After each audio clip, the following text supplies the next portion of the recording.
ایک بڑا پروجیکٹ بتا سکتے ہیں جو کہ انہوں نے کیا؟ اور جو کیا اس میں کوتاہی در کوتاہی، خرابی در خرابی.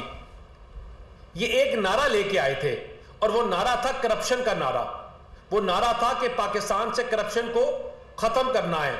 پوری دنیا میں جا کر انہوں نے یہ نہیں بتایا کہ پاکستان میں انجینئرز ہیں، یہ نہیں بتایا کہ پاکستان میں ڈاکٹرز ہیں، یہ نہیں بتایا کہ پاکستان میں نرسز ہیں. انہوں نے بتایا کہ ہمارے ملک میں کرپٹ لوگ ہیں. انہوں نے بتایا ہمارا ملک کرپٹ ہے.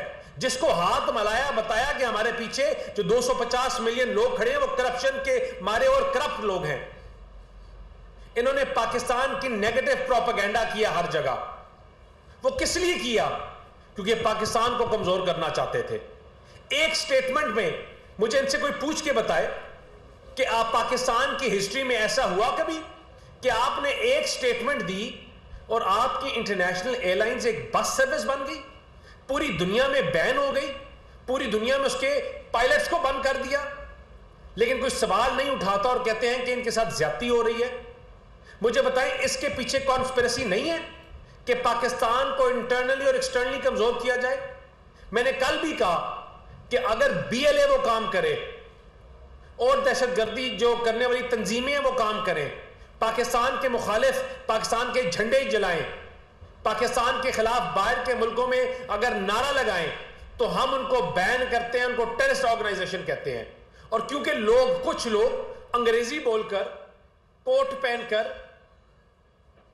پاکستان کو گالی دیں، پاکستان کو کمزور کریں، 570 ارب روپیہ استعمال کریں ڈیجیٹل ٹیررزم کے اوپر، پاکستان کو اپنا موقف بنانے کے لیے اور پاکستان کو کمزور کرنے کے لیے، اور they go scot free only because کہ وہ انگریزی بہتر بول سکتے ہیں.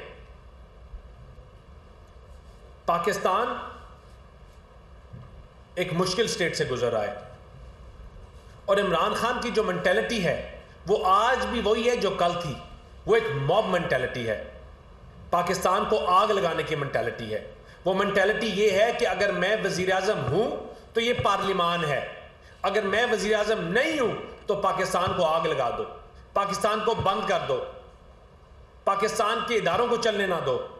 جو میرے اوپر انگلی اٹھائے، اگر وہ فرد واحد اٹھائے تو اس کو بلیک میل کرو، اگر کوئی انسٹیٹیوشن اٹھائے تو اس کے اوپر حملہ کرو، اگر کوئی اور انسٹیٹیوشن اٹھائے تو اس کے گھر والوں کے اوپر حملہ کرو. لیکن ان تمام چیزوں کے باوجود حکومت کسی سے بلیک میل نہیں ہوگی. پی ایم ایل این نے اپنا ایک بڑا پازیٹیو رول پلے کیا ہے ان تمام چیزوں میں. میاں شہباز شریف صاحب کی دن رات کی کاوشوں کے بعد پاکستان آج بہتری کی طرف بڑھ رہا ہے.